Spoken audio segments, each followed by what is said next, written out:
Okay, good evening, everybody. I'd like to welcome you to our live stream. Had one little technical detail that I needed to work out real quick, but we're good and we're up and running. Several have joined us this evening on this live stream. It's really good to have you with us this evening. And I'm going to have to deal with some other technical issues there so that you don't hear the feedback. So, just a little bit different this evening. I don't know why I'm getting subtitles on that live feed. I did not turn that on, but that's okay. I guess you get subtitles this evening. So this evening, if you've got some questions, just type those into the comment section on the Facebook, the chat area there on the Facebook Live. I'll be watching that as we go along because Ivana is not able to sit here beside me this evening. She's got some other things. She is watching with us, but she's got some other things she's got to attend to. And so I'm kind of on my own with getting those questions. So I'm going to keep looking over there and make sure that if you've got a question that I see that. This evening is our 6th lesson in this series. We've been doing this on Thursday nights now. It's hard to believe that we've been doing this for 6 weeks. It's kind of hard to believe that we've been doing as much live streaming as we've been doing over the last couple of months. But this is our 6th lesson of the series. If you did not get to watch earlier lessons and you'd like to do that, you can find those on Facebook or you can find those on our YouTube channel as well. And you can go back and look at the previous lessons. They are recorded and we do have those videos available. Tonight we're going to talk about a period in the Intertestamental Period that concerns the Maccabees. That may be a term that isn't familiar to a lot of folks, but it's an interesting period in Jewish history in this period. And so it's what we're going to talk about tonight. We're continuing in this general overview of the history of the period. Again, I might go back to something I said a long time ago at the beginning of this, that a lot of this history is just history that we're just not familiar with. It isn't our history. It isn't Old Testament history. It isn't New Testament history. And so it's historical things that are difficult for us, that are unknown to us, but they're important for us if we're going to understand how it is that we bridge that gap from the Old Testament to the New Testament. Now, I will promise you that if you'll stick with me, I know not everybody is a history person, but if you'll stick with me for a couple more weeks, we're going to get past a lot of the history and we're going to start dealing with some topics that come out of the intertestamental period. So we're going to talk about Jewish literature of the period. We're going to talk about the Herods. I guess that's historical as well. We're going to talk about the Septuagint and how the Old Testament got translated into Greek and what that's all about. So there are some topical classes that are coming down the line, but we need to lay the historical foundation in order for those topical studies to really make a whole lot of sense to us. And so just bear with me this evening as we talk about some more history tonight, specifically the period of the Maccabees. Now, if you were here last week, you know that we finished the class by talking about the leader of the Seleucid kingdom. His name was Antiochus IV. He called himself Epiphanes, which meant God manifest. The Jews gave him a nickname. They called him Epimanes, which means the madman. Antiochus IV was a ruthless ruler. He was ruthless in regard to the Jews. He was one of these Greek rulers that followed after Alexander, that took this idea of Hellenization, took this idea of people adopting Greek culture and Greek society very seriously. And so that's going to bring him into conflict with the Jews in Judea. And so we finished last week by talking about him. We talked about how he ended his life. We're going to have to backtrack a little bit now and just we're going to pretend he's alive again as we talk about this history. So Antiochus IV was very interested in Hellenization, and as a part of that, in this suppression of Jewish religion, of the old law, what he decided to do is he would set up altars in all of these Jewish villages, and the people in those villages were expected to sacrifice to the pagan gods, to the Greek gods. And so if you know your history a little bit about the Jews, we remember that idolatry was a big problem for the Jews in the Old Testament period. But they're carried off into Babylonian captivity. When they come back from Babylonian captivity, idolatry doesn't have that appeal to them that it once had. In fact, a lot of the Jews of the period were very adamant about following God's law. They were not interested in worshiping these idols. Now, as I indicated last week, there were a whole lot of other Jews that went along with the flow. And so if the Greeks want us to sacrifice to the Greek gods, we can do that as long as it makes our life good for us. And so there were Jews on both sides of this question. But Antiochus IV wants all the Jews to be worshiping the Greek gods and to be learning Greek and accepting Greek culture. And so he has these altars set up in the villages. Well, in the year 167 BC, he sends an emissary to the village of Modiin to enforce this edict. So now this emissary is going to go to the villages. He arrives at Modiin, and he is expecting the people there to carry out this sacrifice. Now there is in this village a priest that's living there. His name is Mattathias, and he's one of the local priests, if you will, in that village. And the emissary gets there and he says, "Oh, you're the priest? Okay, then you're the one that should take the lead in offering the sacrifice." Mattathias, though, says, "That's not going to happen. I'm not going to offer that sacrifice." Well, here you can picture the scene, can't you? The emissary's there. He's got the full weight of authority of the Seleucid kingdom behind him. He expects that these Jews are going to get in line. They're going to offer the sacrifice. He expects this Jewish priest to do that. Mattathias says, "No way." Well, very quickly, another Jew from the village steps forward to sacrifice. Mattathias won't do it. That's okay. I'll take care of this because, after all, we want to keep the Seleucids very, very happy. Now, I will say this. We're going to read some excerpts later from this book, but the events of the Maccabean Revolt are recorded in the first book of Maccabees, which is one of those books of intertestamental Jewish literature that we're going to look at later in this series. So we get the history out of that book. As we look at this, though, and I think you can already kind of see how this is going, that although this is a revolt against the Seleucids, there's also a civil war that's going on as well. It reminds me a lot about the American Revolution, because in the American Revolution, of course, you had some people who were very, very adamant about throwing tea in Boston Harbor and doing things like that to get the revolution started. And then you had a lot of other Americans who lived in the colonies that were quite loyal to the king. And so they actually formed loyalist units that fought against American colonists. So in the Maccabean Revolt, you have a rebellion against the Seleucid kingdom, but you also have Jews that are cooperating with the Seleucid kingdom. And so there's a civil war that's going on as well. Let's pull up a map. This is a map of Seleucid Palestine on the eve of the Maccabean Revolt. And of course, you can see areas that we're familiar with. You've got Galilee and Samaritas, Samaria. You've got Judea there. I zoomed in on part of that map to give you an idea of where the village of Modiin is. So if you look right there, there's our village of Modiin. That is where the revolt is going to start. Of course, if you look down in this direction, you've got Jerusalem. But if you'll look down here, notice with me, if you will, that this area forms the border with the Ptolemaic kingdom. And so this is going to be a really, really sensitive area for the Seleucids. They're not going to want to have a rebellion going on anywhere in their kingdom, but especially in an area that borders with a kingdom that they have been at odds with, that they've been fighting off and on now for a long, long time. And so when the rebellion starts, it starts up there in the village of Modiin. I'm going to pull up a picture. This is the modern city of Modiin. If you were to go to Israel today, you could go there and visit, and you might see that it's got very nicely lined out streets with houses, and it's got a nice geometric pattern. Very much a modern city. The ancient city would not have looked quite this way. The ancient city is located not very far from the modern city. Interesting little anecdote that I'll just throw in here. Several years ago, I was walking in the mall. I think I had Anna with me, one of the children with me. Maybe Ivana was with me. I'm not real sure. But you've been walking, you have walked in the malls in the past, and as you're walking in the mall, there's these kiosks in the center. And there's always somebody trying to get you to come over and buy something. Well, they were selling some cosmetics from Israel, and the young people that were all there selling the cosmetics were all Israelis. And so I was talking to them as they were trying to get me to buy their cosmetics for Ivana, not for me. As I was talking to them, a couple of them told me that they were from the village or the town of Modiin. And I looked at them and I said, "Oh, the hometown of the Maccabees."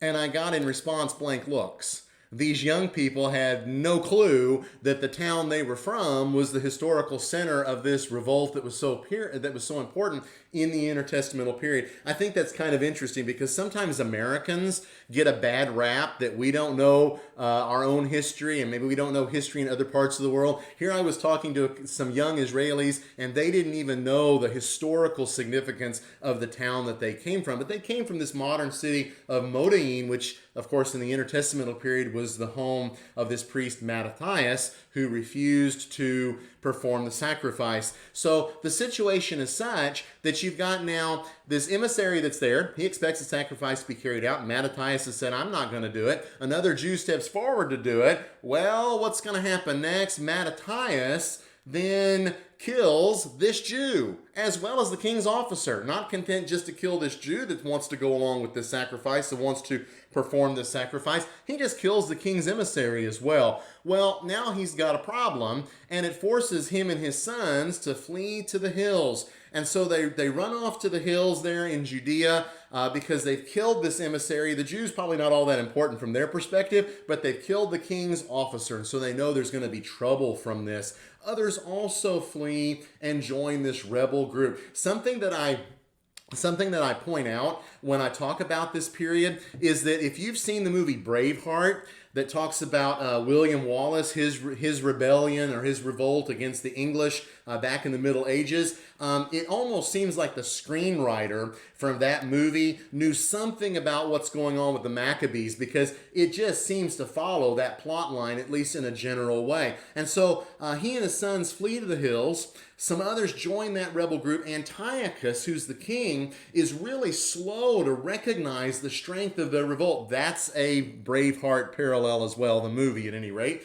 He's slow to recognize just how strong this revolt is. And so he doesn't dedicate as much attention to that as he probably should have. During this time as well, during the opening phase of this, some of the refugees that are running from the Seleucids during this time actually refused to fight on the Sabbath, and they were slaughtered as a result of that. They took God's Sabbath command about not working on the Sabbath to mean they shouldn't even fight on the Sabbath, and so when they're attacked on the Sabbath, they're just slaughtered because they won't pick up their arms and they won't fight back. Well, that's going to be an issue for the Maccabees. They're going to deal with that because, after all, if the enemy knows that we won't fight on one day out of the week, well, when are we always going to be attacked? We're always going to be attacked on that day of the week. So Mattathias and his group made the decision that they would fight if they were attacked on the Sabbath, but they themselves wouldn't attack on the Sabbath. And so we're not going to lead an offensive operation on the Sabbath, but if we're attacked on the Sabbath, then certainly God would expect us to defend ourselves. And I have to say that if you think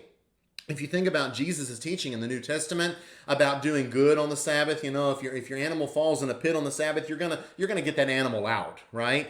That's not a violation of the Sabbath. I really kind of think that Mattathias and his group, the decision they make, really falls in line with what Jesus tells us about how the Sabbath was supposed to have been interpreted. All right, so that's the decision they make. The revolt is going to go on. Mattathias himself dies in 166 BC. So just a year into the revolt, he dies. His son Simon takes over as chief counselor, and another son, whose name is Judas, becomes the military leader and gets the nickname the Maccabee, which means the hammer. And so when we talk about the Maccabees, we're talking about this family specifically in the revolt that they lead against the Seleucid kingdom. And it's the name comes from this nickname that Judas received as he's the military commander of the rebels in this revolt. Let's read a passage. This is from 1 Maccabees chapter 2,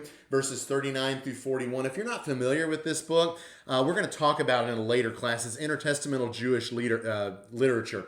So in 1 Maccabees chapter 2, verses 39 through 41, this is what we read. When Mattathias and his friends learned of it, they mourned for them deeply, these refugees who had been slaughtered on the Sabbath, and all said to their neighbors, if we do as our kindred have done, and refuse to fight with the Gentiles for our lives and for our ordinances, they will quickly destroy us from the earth. So they made this decision that day, let us fight against anyone who comes to attack us on the Sabbath. Let us not all die as our kindred died in their hiding places. And so they're following God's law, but they're understanding that God's law was not intended to just allow these people to lay down and be slaughtered because they simply happened to be attacked on the Sabbath day.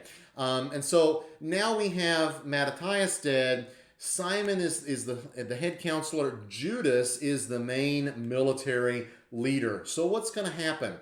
Well, while this is going on in Judea, something else is happening that's significant for the Seleucid kingdom. They're actually attacked from the east by the Parthians. That happens in the same year as the rebellion, and it's while Mattathias is still alive. That's going to present a problem for the Seleucid kingdom because the Seleucids are not real sure how seriously to take the revolt in Judea, but they know they've got to take the Parthians serious. The Parthians were people that inhabited at this time what would have been ancient Persia. And so these people are now attacking the Seleucids from the east. They've got this rebellion in the west. Well, those Jews in Judea, that certainly cannot be that serious, but the Parthians, they're a pretty serious threat. So Antiochus has to divide his forces. He can't dedicate all his military to end the revolt in Judah. And so Antiochus himself, again, underestimating the power of the revolt in Judea, personally leads one army east to deal with the Parthian threat. So Antiochus is going to go east to fight the Parthians. He's going to leave a series of commanders in Judea who are supposed to put down this rebellion. And so let's look at some of the events that happen here. Lysias is the one who's left to deal with the revolt in Judea. Apollonius is then defeated at Lebonah. We're going to see a picture of that in just a moment. In 167 BC, so the same year that the rebellion starts. Sarin, who's another commander, is defeated at Beth Horon in 166 BC. We're going to look at that battle again in just a moment as well with some photographs. Another commander whose name was Gorgias, he's defeated at Emmaus later on in 166 BC. And then Lysias himself is defeated at Beth Zur in 164 BC. Now those are several battles that are listed there. And notice with me, if you will, that those are all Maccabean victories. The Maccabees defeat the Seleucids in all of those battles. Let's pull up a map here to give an idea of where all these places are located. So we've got Modiin over here. That's the center of the rebellion. That's where it starts. They flee to the hills. The Greek army comes down from Samaria, marches on the Maccabees. They fight at Lebonah. The Maccabees are victorious there. Another battle is the one down here at Beth Horon. We're going to look at that. That's a significant victory for the Maccabees as well. And so the fighting that's going on here, Emmaus is over here. So the fighting that's going on in this rebellion is really centered in this area. This is hilly terrain. It would have been good terrain for a smaller rebel army to hold off a larger Greek Seleucid army. Now, history is filled with examples of smaller armies that have good terrain on their side that are able to hold off and defeat much larger enemies, and that's what's gonna work in favor of the Maccabees. And so let's pull up a photo. This is of the Lebonah Valley, and again you see the hills, you see the valley running through the hills. This is very hilly terrain. It would have been easy for the Maccabees to hide. Now I'm not sure about this particular area, but one thing we also need to remember is that ancient Palestine was considerably more forested than it is today. And so when we're looking at these hilly areas, some of these hilly areas would have had significant forests. We read about some of those forests in the Old Testament, and then we see modern pictures and we say, where are the forests? Well, modern Israel looks different in some ways, considerably different in some ways than ancient Israel did. All right, let's read again from the book of Maccabees. And this is about the battle at Beth Horon. When he approached the ascent of Beth Horon, Judas went out to meet him with a small company. The he there is the Seleucid commander. So the Seleucids approached the ascent of Beth Horon. Judas went out to meet them with a small company. But when they saw the army coming to meet them, they said to Judas, "How can we, few as we are, fight against so great and so strong a multitude? And we are faint, for we have eaten nothing today." Judas replied, "It is easy for many to be hemmed in by few. For in the sight of heaven, there is no difference between saving by many or by few." Now notice with me, if you will, that Judas here recognizes the physical circumstances, that many can be hemmed in by a few, but he is also placing his confidence in God's deliverance. If that sounds an awful lot like things we read in the Old Testament, it should, because these are Jews who are fearing God. These are Jews who would have been familiar with the history of God's people, the history of their people. And so they recognize that there have been many times in Jewish history when small armies have defeated large armies. We think about Gideon, for example. Gideon is able to defeat a large army with just a handful of men. So he says then in verse 19, "It is not on the size of the army that victory in battle depends, but strength comes from heaven. They come against us in great insolence and lawlessness to destroy us and our wives and our children and to despoil us. But we fight for our lives and our laws. He himself will crush them before us. As for you, do not be afraid of them." When he finished speaking, he rushed suddenly against Saran and his army, and they were crushed before him. They pursued them down the descent of Beth Horon to the plain. 800 of them fell, and the rest fled into the land of the Philistines. Then Judas and his brothers began to be feared, and terror fell on the Gentiles all around them. His fame reached the king, and the Gentiles talked of the battles of Judas. So this stunning victory over a much larger force at Beth Horon brings fear to the Gentiles, and word of that, of course, reaches the king, and the Gentiles are talking about Judas the Hammer, Judas Maccabee. So let's pull up a picture. This is an aerial shot of the Beth Horon Ridge, and you are looking at it from the southwest. And so behind us would be the Mediterranean. Philistia is along that coast. In front of us is the Transjordan, so the area beyond the Jordan River. But you will notice, and from the aerial you can see, this is again very hilly terrain. You have on the left side of the picture, you have Lower Beth Horon, and then on the right side of the picture you have Upper Beth Horon. The ascent of Beth Horon is right through here. And Judas starts out with his Maccabees up here, with the Maccabean army up here on the top at Upper Beth Horon. Saran approaches from Lower Beth Horon. He is going to be moving uphill. He's got a large army, but he's got to move that army uphill. Judas is going to be attacking downhill with a smaller force. And so, again, another photograph just to give an idea of how that looks. Now you're up on Upper Beth Horon. You're at the top of the ridge. You're looking down towards Lower Beth Horon. This is the ascent of Beth Horon. So Saran's army is going to have to come up that way. They're at a terrible disadvantage because they're fighting uphill, and Judas is able to destroy them with a smaller army. We read from the text there that 800 die in battle, and the rest flee, and they have to flee all the way back. They have to flee all the way back to the Philistines, to Philistia.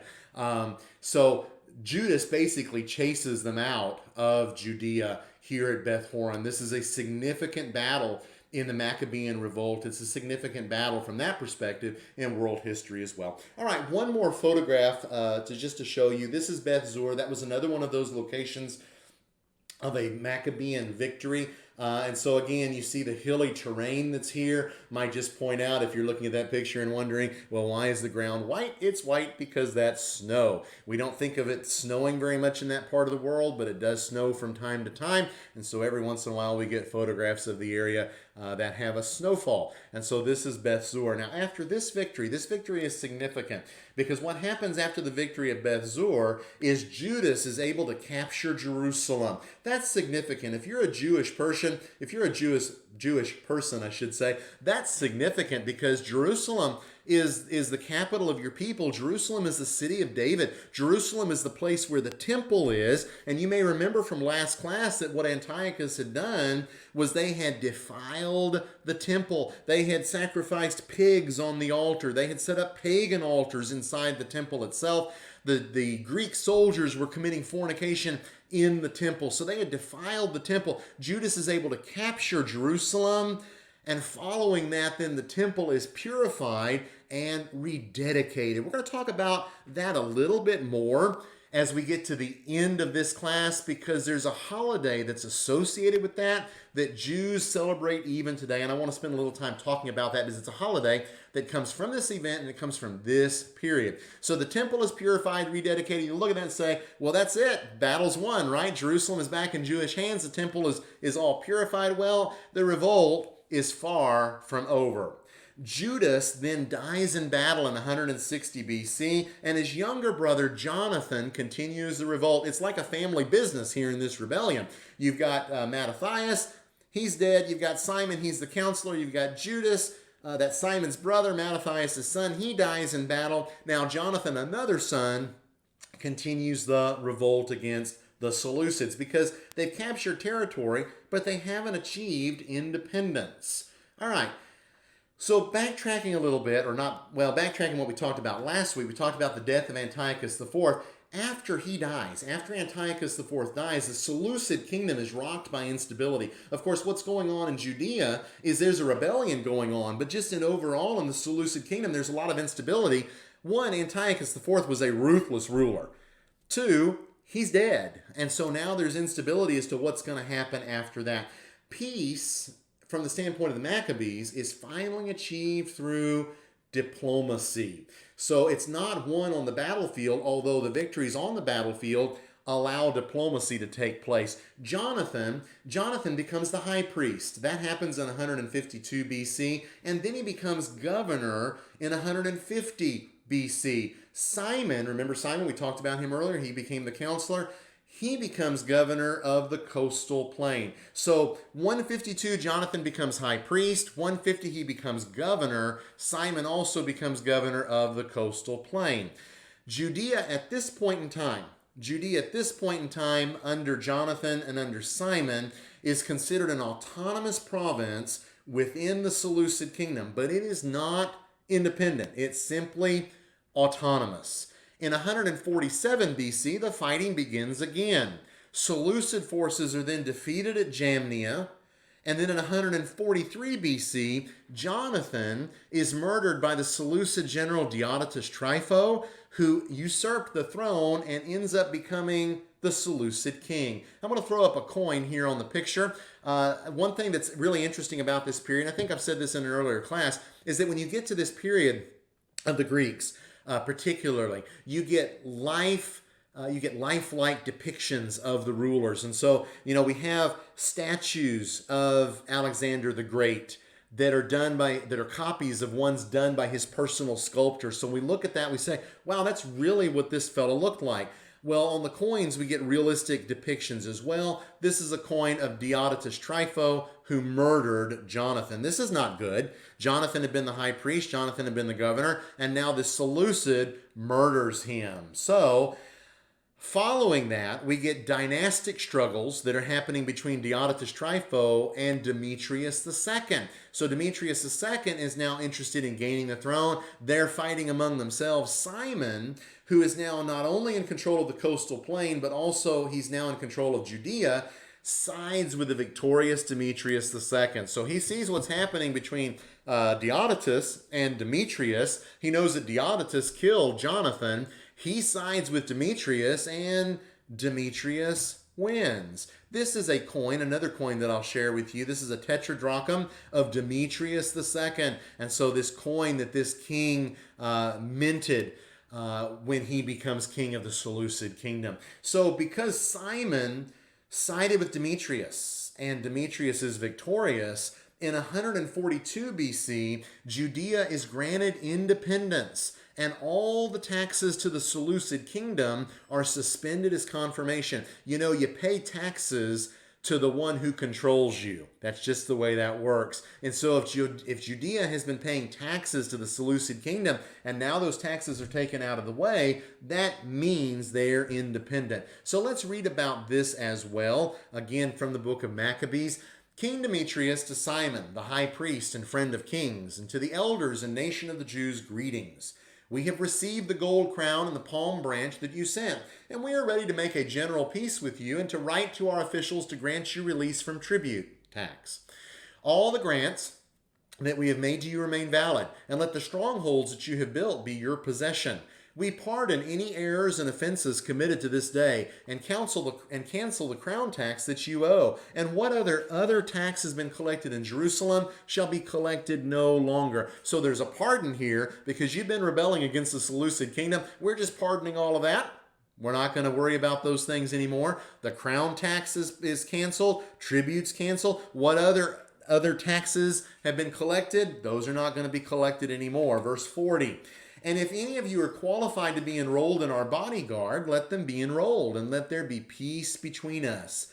In the 170th year, the yoke of the Gentiles was removed from Israel, and the people began to write in their documents and contracts in the first year of Simon, the great high priest and commander and leader of the Jews. This is the book of 1 Maccabees chapter 13, verses 36 through 42. Let's pull up yet another map this evening to kind of show how their territory gained. We see at the very beginning of the revolt, we see that the Maccabees really are centered down in here. They're able to then add on other territory as they go along. And so by the time you get to this independence, the territory controlled by the Maccabees, controlled by this now independent Jewish state, is reflected in those shaded areas there on the map, with the exception of the green areas, Samaria, Idumea, a little part over on the other side of the Dead Sea. They're actually added by a fellow whose name is Hyrcanus I. We're going to talk about him next week because, strictly speaking, he belongs to the Hasmonean period, which really is just a fancy name for the Maccabees once they become kings. So we'll talk about that next week. One more photo for you this evening before we move on. This is the location of the traditional tombs of the Maccabees. And so if you were to go to Israel today, this is located near the village of Modiin or near the city of Modiin. If you were to go to Israel today and visit there, you might see a sign that says Tomb of the Maccabees. You go over there to that, and this is what you're going to find. Archaeologically speaking, my understanding is this is probably not the Tomb of the Maccabees. It probably dates to later. But nonetheless, just so that you know, if you happen to be there and see that, might also just point out in the photo that you see that nice forest back there in the background. Again, confirmation that even parts of Israel today are forested. Okay, we have a little while left this evening. This isn't going to be a particularly long class, but I did indicate that I wanted to talk about that holiday that comes from this period, and that is the holiday of Hanukkah. That's how it's called today among the Jews. Sometimes it's called the Festival of Lights. Sometimes it's called the Feast of Dedication, and it is a holiday that commemorates very specifically the cleansing and rededication of the temple when it falls back into the hands of the Jews, when the Maccabees capture the city. The holiday itself lasts 8 days. It starts on the 25th day of the Jewish month of Kislev. Now, that falls on our calendars to be late November to late December. And so if you have a calendar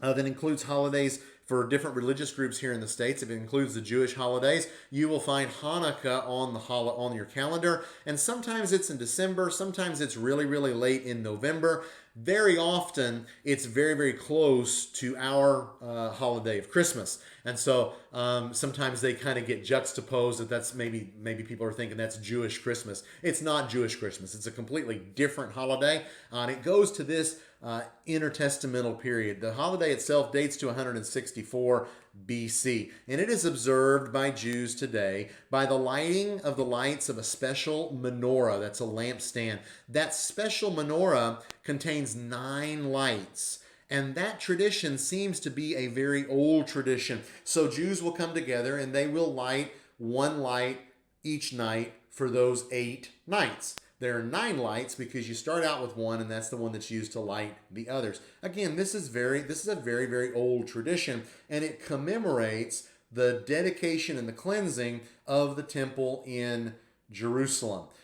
This is talked about in 1 Maccabees chapter 4, verses 36 through 59. Also 2 Maccabees chapter 10, verses 1 through 8. The 8 days of this holiday are apparently an imitation of the Old Testament holiday of Sukkot, which is the Feast of Booths. And so apparently, at least the thinking is that this was, when it came about in the Intertestamental period, it was an imitation of that particular holiday. It really kind of makes sense when you understand what the Feast of Sukkot is.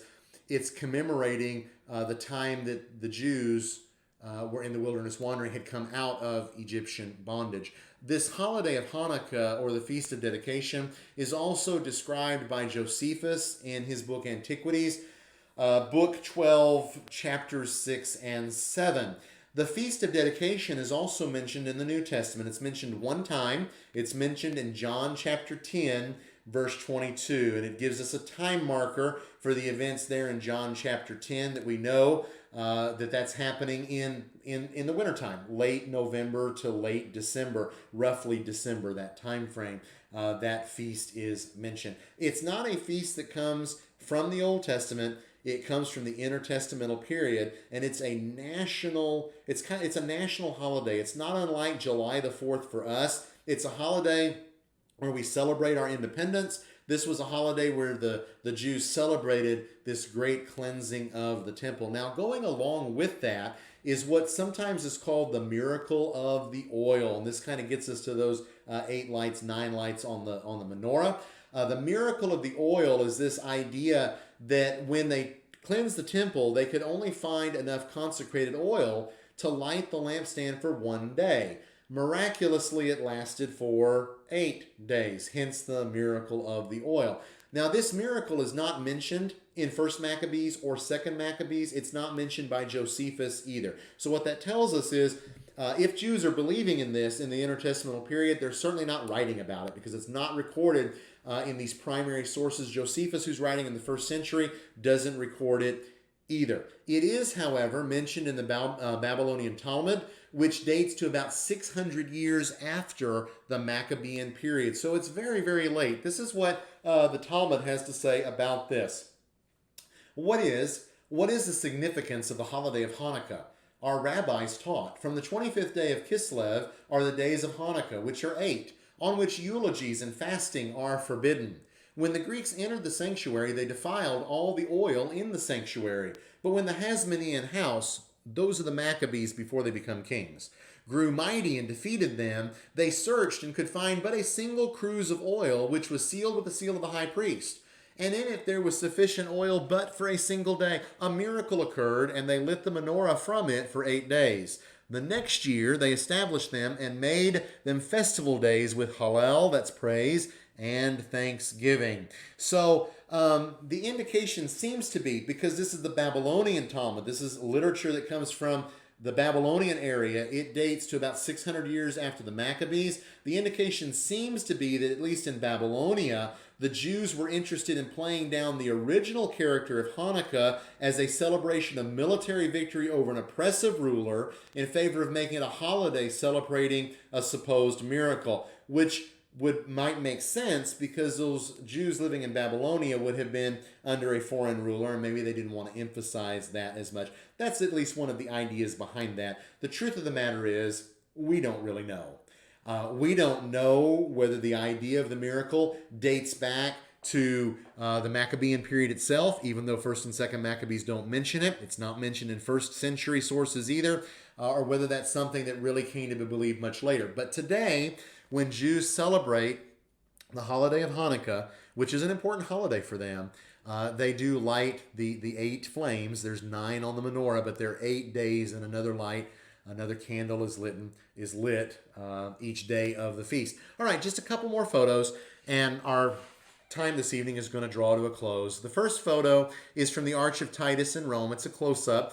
This was an arch that was built to commemorate Titus's victory over the Jews, over the city of Jerusalem in 70 AD. We will talk about that in a later class. It's much later from this period. I only use this picture because in in this arch, there is a depiction of the temple menorah. Let me see if I can highlight that for you. It's right up there.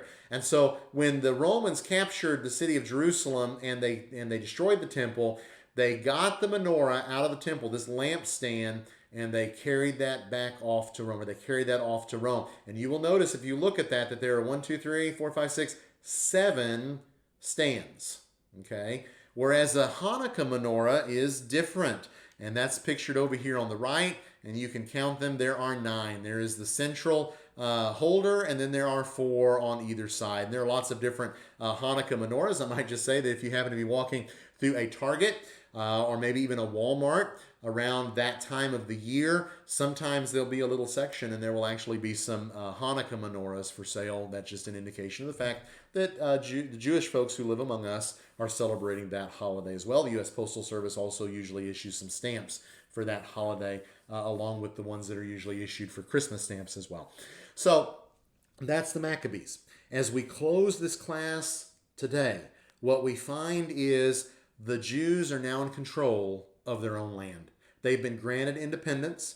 There are no more taxes to be paid to the Seleucids. They are surrounded by Seleucid territory, and they are surrounded by Ptolemaic territory to their south. But they themselves are independent. Now, just want to point out, as I've done before, some of the maps in this presentation are courtesy of the Map Archive. I do that to give them credit. If you are looking for some good maps, you might go to that web page and see what they've got. It might be helpful for you in your Bible studies and in your Bible classes. Next week, next Thursday evening at 7 p.m., we're going to spend some time talking about the Hasmonean dynasty.